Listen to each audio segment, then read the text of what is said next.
तो देवबंद ग्राम में एक व्यास मिश्र नाम के ब्राह्मण रहते थे। सब लोग सावधानी से सुनिए, इधर देखिए। कितने लोग वृंदावन गए, पहले हाथ ऊपर करो। सबरे गए लगभग। अच्छा, कितने लोगों ने वृंदावन में श्री राधा वल्लभ लाल जी के दर्शन किए हैं, वो भी हाथ ऊपर करो। तब तो ये कथा सुनना आपके लिए कंपलसरी है।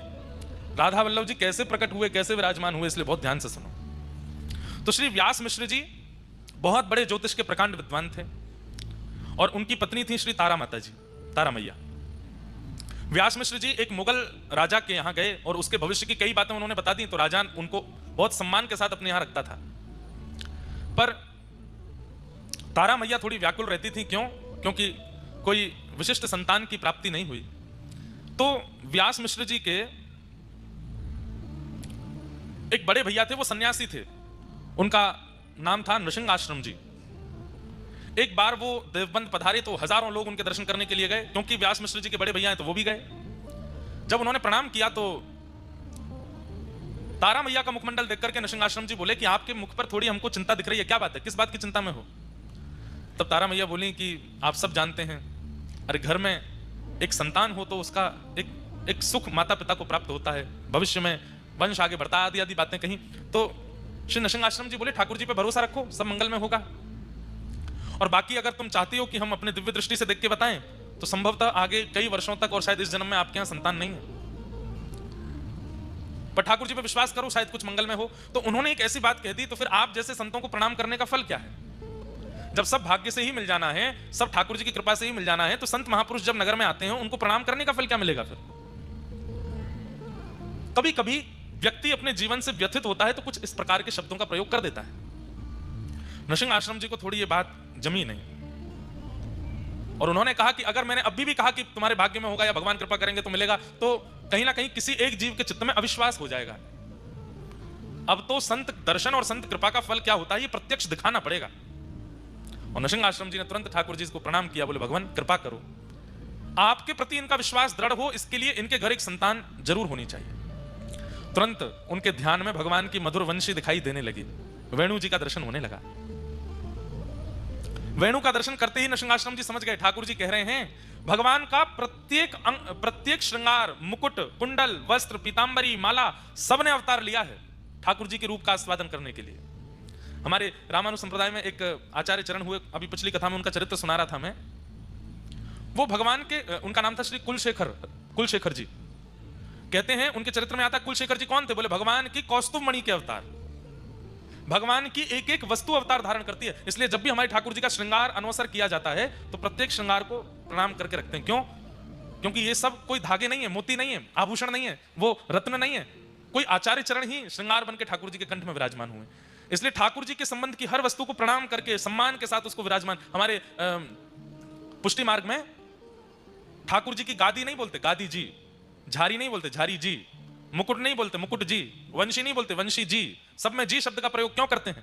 वो सम्मान क्यों देते हैं? अरे भाई वो सामान्य नहीं है, निकुंज नायक भगवान के अधर पर विराजमान है, वो वंशी है नहीं, वंशी जी, वेणु जी, वेत्र जी, सब में जी का प्रयोग करते हैं। तो भगवान की वंशी जब उनको दिखी तो वो समझ गए कि ठाकुर जी संकेत कर रहे हैं कि हमारी वंशी अवतार धारण करेगी और इन्हीं के आएंगे। जाकर के कह दिया, बोले कि तारा अब तुम चिंता मत करो, तुम्हारे घर एक दिव्य बालक जन्म लेगा और मैं संकेत रूप से बता दूं भगवान के निज परिकर का ही कोई तुम्हारे यहां जन्म लेगा। और बस प्रतीक्षा प्रारंभ हुई, गर्भ धारण हुआ और गर्भ धारण करते ही, माताएं बहनें थोड़ा ध्यान से सुने, गर्भ धारण के काल में जो 9 महीने का काल है, उन काल में कैसा चिंतन बनता है, कैसे विचार आते हैं, कैसी भाषा हो जाती है, कैसा स्वभाव हो जाता है, उससे बालक के स्वभाव और बालक के विचारों का पूर्ण पता चल जाता है। अगर माता थोड़ी चिड़चिड़ी हो रही है, माता जी को थोड़ा गुस्सा ज्यादा आ रहा है, माता को थोड़ा सा जो है व्यवहार विचारों में परिवर्तन आ गया है, अकेले बैठे बैठे विचारों में कुछ दूषित भावनाएं आ रही हैं, तो संभवतः आपको सत्संग ज्यादा करना चाहिए, क्योंकि वो बालक फिर वैसा ही बन जाएगा।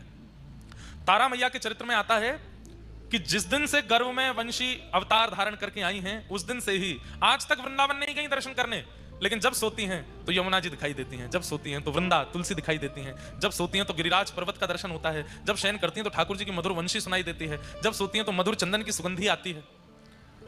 अच्छा, लगभग समस्त दिव्य आचार्यों के चरित्र में आपको यह बात मिल जाएगी कि जन्म से पूर्व उनकी मैया की स्थिति ऐसी होंगी। चैतन्य महाप्रभु वो तो भगवान ही, राधा कृष्ण तनु ही एक भय, तो चैतन्य महाप्रभु प्रकट भय, उनकी माताजी के प्रसंग में भी यही आता है। वो जब नदी स्नान करने के लिए जाती थी, तो ध्यान से सुनिएगा, श्रीमद चैतन्य महाप्रभु की मैया जब नदी स्नान करने के लिए जाती मायापुर में नदिया में, तो कम से कम 2 गांव दूर एक महापुरुष नदी में नित्य तुलसी अर्पण करते थे।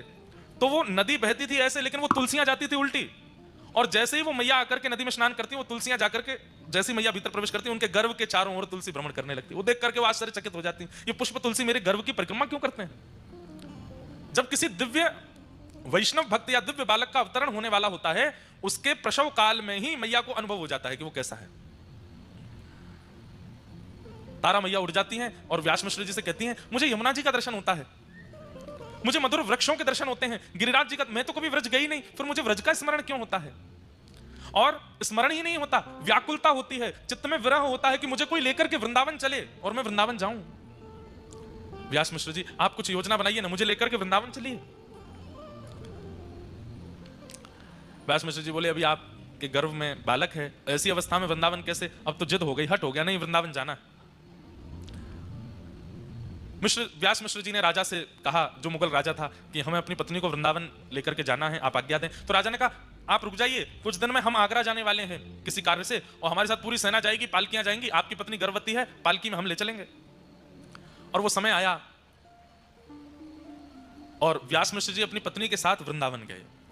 जैसे ही वृंदावन गए, वृंदावन का दर्शन करके आनंदित हो गए मैया। संध्या काल का समय हुआ, वृंदावन से निकलने के लिए जैसे ही उद्भत हुए, आगरा के लिए जा रहे थे, व्रज की सीमा पार नहीं कर पाए, प्रसव पीड़ा हुई मां को, इतनी वेदना हुई, इतनी पीड़ा हुई कि वहीं रुकना पड़ा। अब जो जहां पर हमारे महाप्रभु जी का प्राकट्य हुआ, हितवंश महाप्रभु का बाद गांव, वो व्रज का अंतिम गांव है। उसके बाद फिर आगरा की सीमा लग जाती है संभवतः, और व्रज विश्राम हो जाता है। वहीं पहुंची है मैया, पालकी वहीं रखनी पड़ी। सबने कहा क्या हुआ? तो प्रसव पीड़ा हो रही थी। मैया को लेकर के पास के गांव में गए, उसी को बाद गांव कहते हैं। वहां ले जाकर के ग्रामवासियों ने मैया को घेर लिया और राजा से कहा, आप अपने कार्य से आगरा जाइए, अब हम तो आगे की यात्रा नहीं कर पाएंगे, हमें यहीं रुकना पड़ेगा। ठाकुर जी ने कैसी योजना बनाई कि आचार्य चरण का प्रादुर्भाव व्रज से बाहर ना हो, व्रज में ही हो जाए। और पावन तिथि आई और बाद गांव में श्री ठाकुर जी की वंशी के अवतार हितवंश महाप्रभु का प्रादुर्भाव हुआ, प्राकट्य हुआ। नाम उनका हरिवंश रखा गया, हरिवंश बालक। अच्छा, नाम भी हरिवंश क्यों रखा गया? हरिवंश इसलिए रखा गया क्योंकि इनका वंश आगे बढ़ नहीं रहा था, व्यास मिश्र जी का वंश आगे बढ़ नहीं रहा था। लेकिन इनके बड़े भैया ने कहा कि हरि तुम्हारा वंश बढ़ाएंगे आगे, तुम्हारा वंश आगे है नहीं, ज्योतिष शास्त्र के अनुसार और तुम्हारे माथे की रेखा से तुम्हारा वंश आगे बढ़ने वाला नहीं है, पर हरि तुम्हारा वंश आगे बढ़ाएंगे, इसलिए इसी संबंध से अपने बालक का नाम रखना। तो उन्होंने नाम ही बालक का रखा हरिवंश, श्री हरिवंश, बालक हरिवंश। हरिवंश बालक का जन्म हुआ, भगवान के वंशी के अवतार।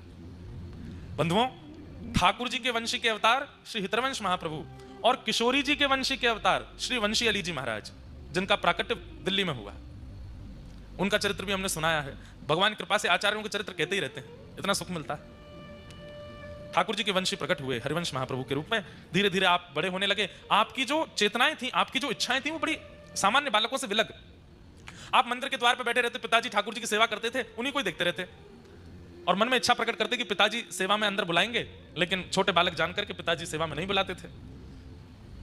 तो ये अब जब चलने फिरने लगे तो बाहर जाते, ग्रामीण बालकों के बीच में खेलते, तो उनमें जो सांवला बालक होता था, जिसका रंग थोड़ा सा सांवला होता, उस बालक को लेते, और एक उस बालक को लेते जिसका रंग बहुत गोरा। गोरे बालक को तो श्री जी बना देते, सांवले बालक को ठाकुर जी बना देते, और दोनों को फिर बना करके फिर उनसे कहते नृत्य करो। और बालक कहते हम क्यों नृत्य करें? तो रोने लगते चरण पकड़ के, बोले आप नृत्य नहीं करोगे, मुझ पर कृपा नहीं करोगे?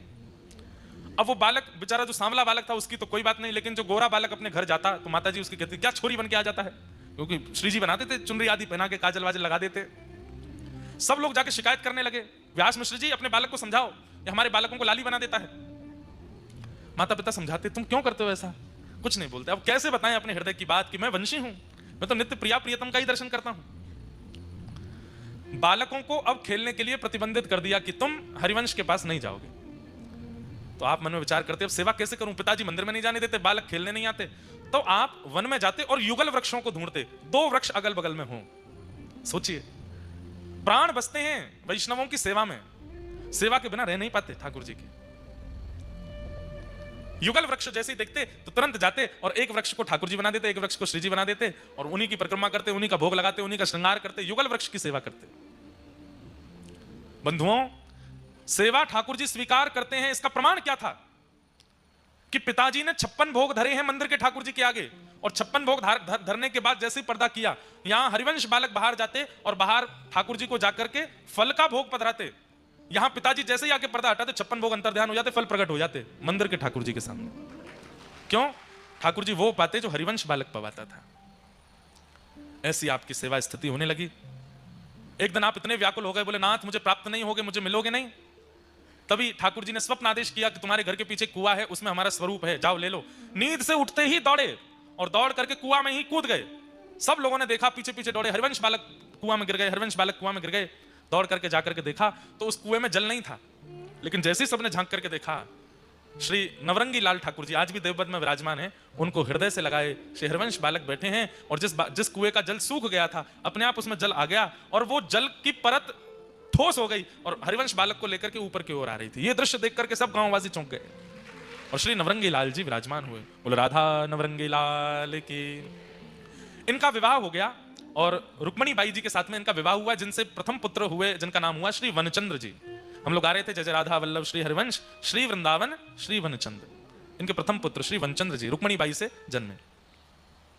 और अब दोनों ही ऐसे एक जैसे हो गए, दोनों पति पत्नी मिलकर के ठाकुर जी की सेवा करने लगे। कुछ समय व्यतीत हो जाने के बाद, मैं सूक्ष्म में ही सुना रहा हूं, बहुत बड़ा चरित्र, 3 दिन लगते हैं बोलने में। धीरे धीरे अब आपका मन विरक्ति होने लगा कि अब बहुत दिन हो गए, अब ब्रज से दूर रह नहीं पा रहा मैं। अच्छा, आपका जन्म हुआ, जन्म के बाद फिर वापस माता पिता आपको लेकर देवबंद आ गए थे। अब इनकी इच्छा हुई कि मैं वृंदावन जाऊं। तब किशोरी जी ने इनको स्वप्नादेश किया कि अब आप वृंदावन जाओ, सब छोड़ करके वृंदावन जाओ।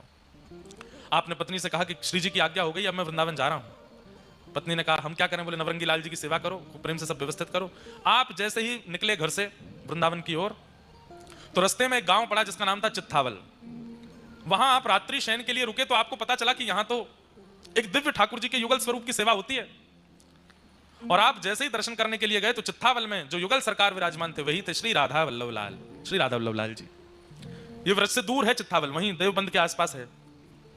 आत्मदेव नाम के ब्राह्मण रहते थे। उन आत्मदेव ब्राह्मण ने शंकर जी की आराधना की। सब लोग इधर देखो, ध्यान से सुनो। और शंकर जी की इतनी आराधना की कि शंकर जी प्रसन्न होकर प्रकट हो गए और प्रकट होकर के बोले वरदान मांगो, क्या चाहिए? तो आत्मदेव जी बोले आपके हृदय को जो सबसे प्रिय लगता हो वो मुझे दे दो। शंकर जी बोले ये क्या मांग लिया आपने?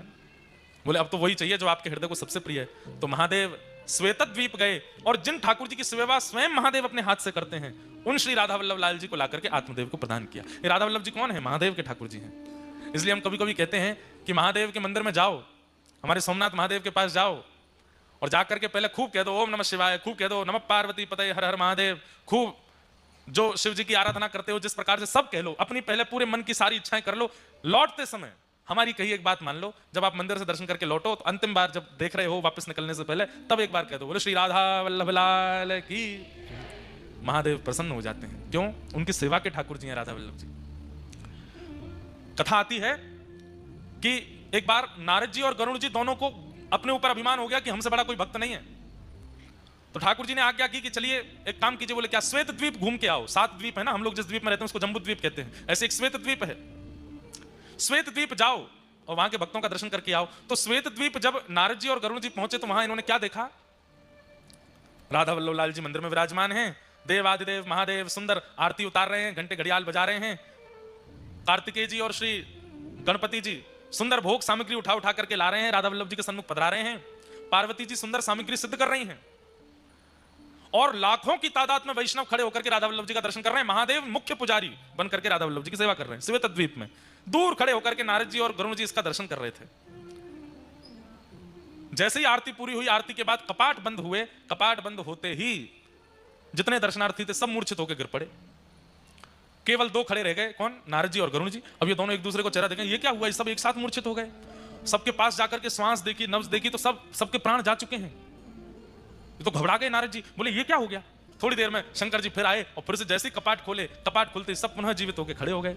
नारद जी ने जाके शंकर जी को प्रणाम करके कहा भगवान ये कैसी लीला? बोले भैया किसी के प्राण अन्न में बसते हैं, किसी के धन में बसते हैं, किसी की वायु में बसते हैं, किसी के जल में बसते हैं। श्वेतद्वीप के दर्शनार्थियों के प्राण राधा वल्लभ जी में बसते हैं। जब राधा वल्लभ जी सामने होते हैं तो ये जीवित रहते हैं, और जैसे ही राधा वल्लभ जी के दर्शन अनवसर होते हैं इनके प्राण निकल जाते हैं। तब नारद जी का अभिमान भंग हुआ कि मैं भक्त हूं, भैया ठाकुर जी को देखे बगैर मैं तो खूब जीवित रह लेता हूं, मैं कैसा भक्त? भक्त तो ये हैं जो ठाकुर जी को देखे बिना एक क्षण रह ही नहीं पाते, जीवित ही नहीं रहते। वो महादेव की सेवा के ठाकुर जी राधा वल्लभ जी, जब आत्मदेव ब्राह्मण ने कहा अपनी हृदय की सबसे प्रिय वस्तु दो, तब महादेव राधा वल्लभ जी को ला करके आत्मदेव ब्राह्मण को दिया, और चित्तावल ग्राम में आत्मदेव उन्हीं राधा वल्लभ जी की सेवा करते। आज जैसे ही हितरवंश महाप्रभु वहां पहुंचे, ठाकुर जी को जैसे ही देखा, ठाकुर जी ने अपने नैन मटकाने शुरू किए। मूर्तिमंत ठाकुर जी ऐसे ही रहते हैं, लेकिन हितरवंश महाप्रभु के आते ही उन्होंने अपने नेत्रों को ऐसे ऐसे घुमाया। अरे ये तो बड़े प्यारे ठाकुर जी हैं, नैन मटका रहे हैं मुझे देख के, जय जय कछु आज्ञा है। ठाकुर जी ने तुरंत हृदय में प्रकट होकर के आज्ञा करी, आप मेरे वंशी के स्वरूप हो। ये आत्मदेव जी हमको शंकर जी से ले तो आए अपने पास, पर हमारी इच्छा है कि अब हम वृंदावन में विराजमान हों, इसीलिए हमने आपका घर छुड़वा करके आपको वृंदावन जाने की आज्ञा करी, और रास्ता में आप भटकते हमारे पास ही आए। अकेले मत जाओ, हमको लेकर के जाओ वृंदावन। अब सुनिए बात आगे, तो सुनिए ठाकुर जी कैसी लीला करते हैं।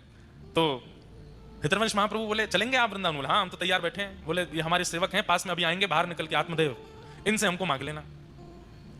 और सुनो एक काम और करना है। बोले क्या? इनकी 2 बेटियां, उन दोनों से ब्याह और कर लेना। बोले कि मैं तो विवाहित हूं और अपनी पत्नी आदि सबको छोड़ छाड़ के आया हूं। ठाकुर जी बोले हमारी आज्ञा है, माननी तो पड़ेगी। वृंदावन में तुम हमको विराजमान कर दोगे, ब्रह्मा सेवा कौन विस्तार करेगा? और ये आत्मदेव जी ऐसे नहीं देंगे हमको, इनकी पुत्रियों से विवाह करना पड़ेगा। तो इतना कह ही रहे थे, इतने में आत्मदेव जी आ गए। ठाकुर जी पुनः खड़े हो गए ऐसे। आत्मदेव जी आकर के बोले कहिए भगवान, बड़ी कृपा, आप पधारे। अच्छा, ठाकुर जी भी एक साथ 2 रोल कर लेते हैं। यहां हितरवंश महाप्रभु से क्या कह रहे हैं कि आत्मदेव जी आए, उनसे हमको मांग करके ले जाना, इनकी बेटियों से ब्याह कर लेना। और वहां भीतर आत्मदेव के सामने भी प्रकट हो गए और उनसे कह रहे हैं सुनो, अब हमारी व्रज जाने की इच्छा है, बाहर एक सेवक आए हितरवंश महाप्रभु, इनको हमें प्रदान कर दो। आत्मदेव जी बोले मैं आपके बिना कैसे रहूंगा? ठाकुर जी बोले हम प्रकट होकर दर्शन दे रहे हैं ना, ये दर्शन तुम्हारी स्थिति में सदा रहेंगे। आत्मदेव जी बोले एक और प्रार्थना सुन लीजिए। बोले क्या? मैं आप चले जाएंगे तो मेरी जीविका कैसे चलेगी? मंदिर से ही मेरा घर चलता है, मेरी 2 बेटियां हैं, बेटियों का पिता हूं, कैसे निर्वाण, इनका ब्याह आदि करना है, सब कैसे होगा? ठाकुर जी बोले वही तो व्यवस्था हमने कर दी है, बाहर जो आए हैं उनसे अपनी दोनों बेटियों का ब्याह कर दो, और ब्याह करने के बाद भाई बाहर कहीं ब्याह करोगे तो दहेज मांगेंगे, तुमको देना पड़ेगा, इनको दहेज रूप में हमको दे देना, हमको दहेज में दे दो। कैसे ठाकुर जी की लीला, 2 जगह, दोनों जगह आज्ञा कर दी। यहां आत्मदेव जी गए, यहां से हरिवंश महाप्रभु बोले हमको आपसे जरूरी बात करनी है। आत्मदेव जी बोले हमको भी बहुत जरूरी बात करनी है।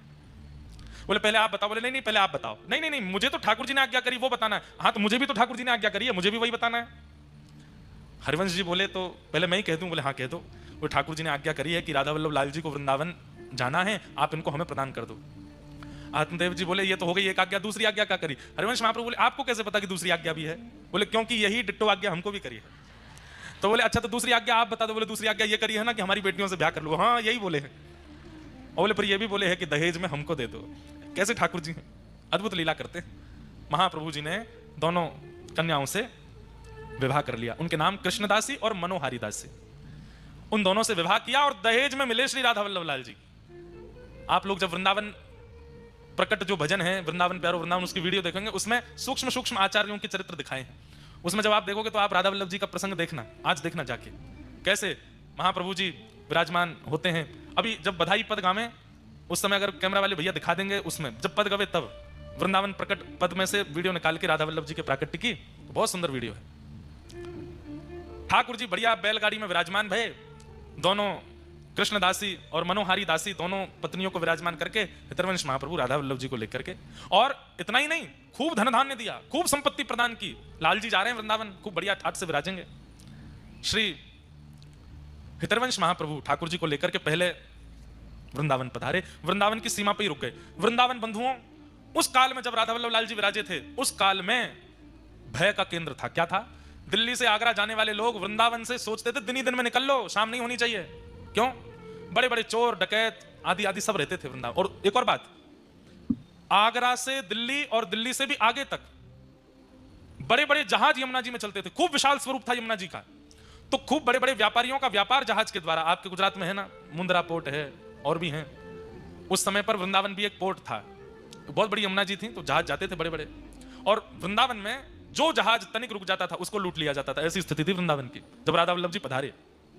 उस काल में श्री हितरवंश महाप्रभु पधारे और आपने आकर के मन में विचार किया कि अब ठाकुर जी को कहां विराजमान करें।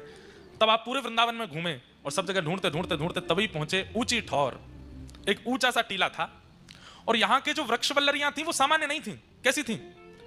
वो स्थिर नहीं रहती। जैसे वृक्ष क्या स्थिर रहता है, आपको हटाना पड़ता है, लेकिन जैसे ही आप आगे चलो वृक्ष अपने आप हट रहे हैं, अपने आप रास्ता दे रहे हैं, अपने आप छाया बना रहे हैं। ऐसे मूवेबल वृक्ष थे ऊंची ठौर के। जब हितवंश महाप्रभु ने उन वृक्षों के कुंजों को देखा, बोले ये बढ़िया जगह, उसी का नाम रखा मदन टेर।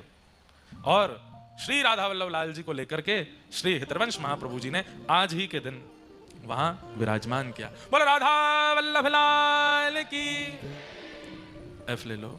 और जब प्रथम बार श्री हितवंश महाप्रभु का चरित्र कहा था, तब ठाकुर जी श्री राधा वल्लभ लाल जी के विराजमान के लिए ये एक बधाई प्रकट करके गाई थी। वही बधाई आज गा देते हैं। आप सब लोग भी खूब भाव से राधा वल्लभ लाल जी को प्रणाम करना है। हो आयो राधा वल्लभ लाल, आयो राधा वल्लभ लाल, आयो राधा वल्लभ लाल, आयो राधा वल्लभ लाल, आयो राधा वल्लभ लाल, आयो राधा वल्लभ लाल। बधाई बाज रही, बधाई बाज रही, बधाई बाज रहे, बधाई बाज रही। हो आयो राधा वल्लभ लाल, आयो राधा वल्लभ लाल, आयो राधा वल्लभ लाल, आयो राधा वल्लभ लाल। बधाई बाज रहे, बधाई बाज रही, हाँ बधाई बाज रहे, बधाई बाज रही। ओ श्री जी ने इन्हें वचन सुनायो, श्री जी ने इन्हें वचन सुनायो, श्री जी ने इन्हें वचन सुनायो, श्री जी ने इन्हें वचन सुनायो। हे श्री हरिवंश जी लेकर आयो, श्री हरिवंश जी लेकर आयो, हे श्री हरिवंश जी लेकर आयो, श्री हरिवंश जी लेकर आयो। छवि आनंद रूप रसाल, छवि आनंद रूप रसाल,